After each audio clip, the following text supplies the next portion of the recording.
C'est l'histoire d'une vie qui a basculé à Brest, un chien qui a violemment mordu une jeune femme, au point de la blesser très grièvement et au point qu'elle ait des séquelles encore aujourd'hui, on va le voir. C'était il y a un peu plus d'un mois, que ça a eu lieu. Ce chien qui était en liberté, sans muselière, bref, la police l'a abattu. Alors, on l'a abattu, mais en plus, il a voulu, mordre un policier. Bon bref, donc un chien enragé et la personne, le propriétaire qui a été placé sous contrôle judiciaire et qui a été condamné à 3 ans de prison. Alors, pourquoi je vous parle de ça? Parce qu'en réalité, vous allez voir, il y a beaucoup à dire sur cette affaire, beaucoup de leçons à tirer. On va s'intéresser à un média qui dit plus que ce que nous disent beaucoup d'autres médias bretons. Je parle ici de Brésinfo qui fait des petits comptes rendus réguliers des actes de criminalité et de délinquance en Bretagne et qui a de plus en plus de boulot en ce moment, évidemment pour ça, et qui a donc publié un article sur cette affaire. Et on note plusieurs éléments de première importance. Tout d'abord, le propriétaire est un homme de 35 ans né à Mayotte qui ne disposait pas du permis pour détenir un chien de deuxième catégorie. Un propriétaire qui était par ailleurs absent au moment des faits, et donc l'animal qui portait ni laisse ni muselière, on l'a vu. Concernant le profil du Mahorais, l'homme avait déjà été incarcéré à 3 reprises à la prison de Brest. C'est pas mal d'avoir été incarcéré 3 fois, déjà, faut y aller pour être emprisonné. Et qui présentait un casier judiciaire déjà bien fourni avec pas moins de 14 mentions, notamment pour outrage, conduite sans permis ou port d'armes blanches. Ok. Il a donc été jugé et il s'est présenté à la barre en ne montrant aucune empathie avec la victime. Bon. La jeune femme, elle s'est rendue au tribunal en fauteuil roulant. Vous imaginez les séquelles du truc. Une brillante élève qui venait d'avoir son bac avec mention très bien et qui s'apprêtait à entrer en classe préparatoire. À la barre, cette passionnée de sport a déploré le fait qu'elle ne pourrait plus jamais en faire. Il est à noter que la victime est toujours dans l'attente d'une greffe afin de pouvoir retrouver l'usage de ses jambes. À l'issue de l'audience, le Mahorais, dénommé Eli Fayad Mfoukouli, s'est vu infliger une peine de 3 ans de prison. On se dit, c'est pas mal, arrivé jusque-là, 3 ans de prison quand même. Alors, c'est beaucoup moins que ce qu'il mérite, compte tenu de son casier judiciaire, du fait qu'il ait déjà été emprisonné, du fait qu'il ait fait n'importe quoi avec ce chien, etc. Bon, dans un monde idéal, le type prend 10 ans de prison minimum. Mais on se dit, pas mal, 3 ans ferme quand même dans la France de 2023, avec les juges laxistes et compagnie, le gauchisme à tous les étages. On se dit, pourquoi pas finalement. Sauf que, évidemment, sur ces 3 ans de prison, il y a 2 ans avec sursis. Quant à l'année de prison, puisqu'il n'y a qu'un an de prison, il pourra l'effectuer sous bracelet électronique. Autant dire que ce type qui a ruiné la vie d'une jeune Française, d'une jeune Bretonne pour toujours, il ressort libre du tribunal, malgré le fait qu'il n'ait montré aucune empathie, malgré ses antécédents, etc. Bon, vous voyez l'image. Alors, beaucoup de choses à dire là-dessus. Premièrement, on parle d'un Mahorais. Et là, on arrive à un point intéressant, c'est que Mayotte, c'est un pays qui est très défendu par les souverainistes, y compris, j'ai mis ici l'image de Marine Le Pen, qui embrasse chaleureusement des Mahoraises musulmanes, voilà, qui est ravie d'être accueillie par ces gens qui portent fièrement le drapeau bleu-blanc-rouge. Le problème, c'est que les souverainistes complètement ringards défendent l'appartenance de Mayotte à la France, défendent que les Mahorais soient des Français comme vous et moi, voire même plus Français que vous ou que moi, alors qu'on est en décalage total sur la réalité. Le problème de beaucoup de gens, y compris à droite, c'est cet obscurantisme égalitariste qui fait qu'ils considèrent que les Mahorais sont des Français exactement comme les autres. Je suis désolé, mais non, il existe des différences entre les populations, des différences moyennes qui sont d'ordre biologique, qui sont d'ordre culturel. Et ces différences font qu'on ne peut pas considérer de l'exacte même manière des Mahorais et des Parisiens. Voilà, il y a des différences bioculturelles. Et cet obscurantisme égalitariste qui est aveugle sur ces différences, il nous condamne à considérer que ce Mahorais, qui a fait absolument n'importe quoi avec son chien, mais pas qu'avec ça, puisqu'il a un casier bien garni, finalement, son origine n'a rien à voir avec cette vie de délinquance, et que si on mettait suffisamment de moyens auprès de sa personne, mais aussi auprès de Mayotte, on aurait un département français comme les autres qui naîtrait magiquement. Et on a là une énorme problématique idéologique avec laquelle il faut en finir.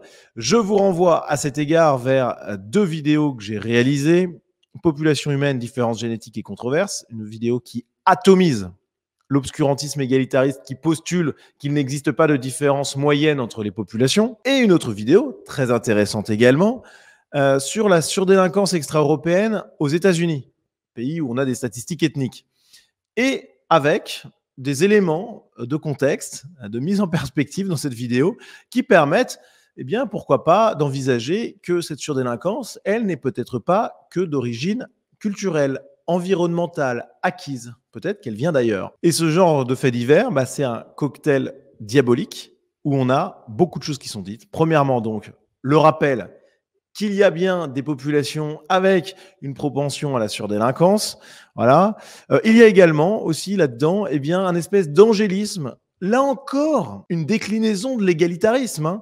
Un angélisme sur les chiens dangereux. C'est un peu comme les différences moyennes entre les populations humaines. Il y a aussi des différences moyennes entre les races de chiens. Et on a cet égalitarisme qui nous dit, mais finalement, si on éduque bien ces chiens, il n'y a pas de problématique particulière. Or, c'est d'une évidence absolue, mais on est quand même obligé de le répéter parce que en face de nous, on a le gauchisme qui nie l'existence de ces différences. Alors pour les humains, j'en parle pas, mais même pour les chiens, les gauchistes ont tendance à les relativiser. Donc on va prendre des données qui sont issues des États-Unis et on va voir que les différentes races de chiens n'ont pas les mêmes propensions à la violence. Les pitbulls et les rottweilers représentent 77% de toutes les attaques mortelles de chiens, malgré le fait qu'ils ne soient que 6% de la population canine. On a aussi ce graphique où on voit bien que les pitbulls sont quand même largement devant, ils représentent près de 70% des blessures fatales, mais les rottweilers sont là aussi, quand même sur la deuxième place du podium. Alors certes, significativement moins, mais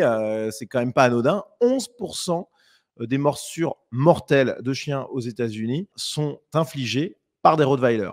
Donc il y a évidemment des différences entre les races de chiens. Et souvent, on a un angélisme gauchiste là-dessus. Voilà. C'est accessoire peut-être dans ce cas-là, mais pas tant que ça. Parce qu'en réalité, il y a un moment où il faut poser la question de l'interdiction. Soit on interdit les maîtres complètement tarés du genre de ce Mahorais. Voilà. Je ne vais pas dire qu'on va interdire les Mahorais, ça serait quand même un mauvais esprit.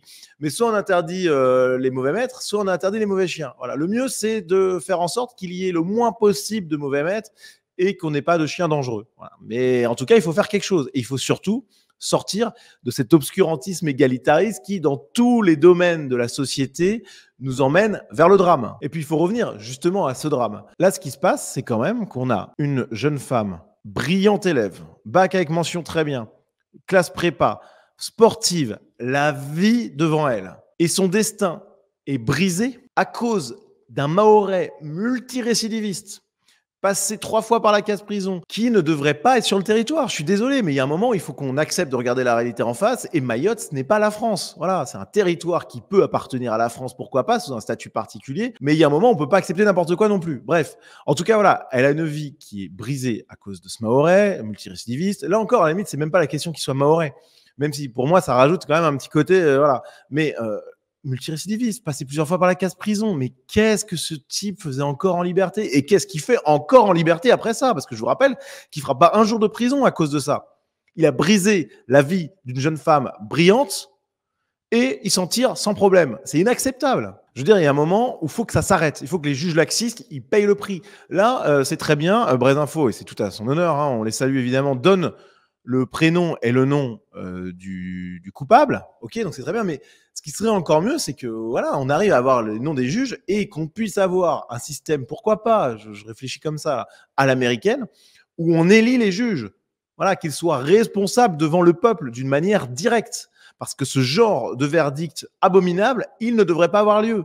On devrait avoir, je répète, 10 ans de prison et ferme. Voilà, pas de remise de peine. Le type, il a déjà éclusé toutes les cartes de joker précédemment. Là, c'est bon, c'est fini. 10 ans de prison, on n'en parle plus. Et puis en prison, il rembourse sa victime. On va le mettre au travail. Il faut qu'il répare son erreur. Alors évidemment, ça ne rendra pas ses jambes à cette jeune femme malheureuse, mais par contre, ça permettra peut-être de compenser un peu certaines choses. Bref, tout ça, c'est complètement dingue. Allez, dernier point que je voulais aborder dans cette vidéo, c'est qu'on parle de la Bretagne ici. Et la Bretagne, qui a souvent été considérée comme une terre de gauche, ce qui est objectivement le cas, mais qui est aussi en train de changer et qui n'est pas vrai dans tous les secteurs géographiques de la Bretagne. Hein, loin de là, je peux vous dire que moi, je suis breton. Beaucoup d'ailleurs, c'est marrant, de gens de droite sont des bretons. Et il y a toute une frange de ce peuple-là qui n'est clairement pas de gauche. Hein. Faut pas déconner non plus. Même si, évidemment, tendanciellement, ils sont plus de gauche parce que il y a pas mal de retraités qui sont là. Et puis, il y a une population qui n'a pas connu l'immigration extra-européenne, qui, pendant des décennies, était protégée de tout ça. Et forcément, ça faisait que la Bretagne était tendanciellement plus de gauche. Eh bien, je peux vous dire qu'avec ce genre de faits divers qui se multiplient à Brest, très clairement, et dans toute la Bretagne de manière générale, il va y avoir un tournant politique, un tournant idéologique. C'est malheureux, je le répète souvent dans mes vidéos, mais si on était au pouvoir, il n'y aurait pas ce genre de drame. Mais au fur et à mesure que le réel va s'imposer, que les conséquences concrètes de l'immigration extra-européenne et du vote Macron, du vote gauchiste et compagnie vont s'imposer au quotidien, tout va changer. Et donc, comme d'habitude, moi, c'est mon petit message d'espoir et aussi d'appel au combat. Nous, notre rôle, c'est pas de les pointer du doigt en se moquant d'eux, on dirait ah les Bretons, bien fait pour eux et compagnie. Non, pas du tout. Il faut au contraire les aider à se réveiller, faire en sorte que ce réveil soit structuré, nourri par des données factuelles, par des soutiens, etc. Enfin bref, faut les aider à se réveiller. Et ensuite, eh bien, ça pourra permettre une chose qui serait un symbole extraordinaire. Alors, ce sera peut-être pas demain, j'en conviens, mais que la Bretagne, eh bien, passe à droite. Ça serait quand même plutôt pas mal. Et ça serait une belle conclusion à cet acte abominable, alors à celui-là, mais aussi à plein d'autres, évidemment. En tout cas, c'est ce que je souhaite du plus profond de mon cœur en tant que Breton, mais aussi pour la France et même pour l'Europe tout entière, parce que je sais que les Bretons, quand ils s'énervent, ça peut déménager et ça peut aider quand même à changer les choses. Donc voilà, on va rester positif là-dessus, même si, je le rappelle, cette actualité, elle est abominable et à plein d'égards, elle nous montre qu'on est en train de se tiers-mondiser, ce qui peut être une source d'espoir parce que ça va réveiller les gens, mais ce qui est aussi quelque chose qui est dramatique et qu'on doit quand même éviter au maximum parce que même si ça peut aider à l'éveil de certains, les conséquences concrètes sont quand même dramatiques et on le voit ici. Voilà. Bref, merci à vous d'avoir suivi cette vidéo, les amis. Si vous voulez soutenir mon travail et rejoindre la communauté Sunrise, c'est-à-dire accéder à un espace avec un canal Telegram dédié, avec des vidéos exclusives, etc., eh bien, vous avez le lien Tipeee en description de cette vidéo. Merci d'avance et à très vite.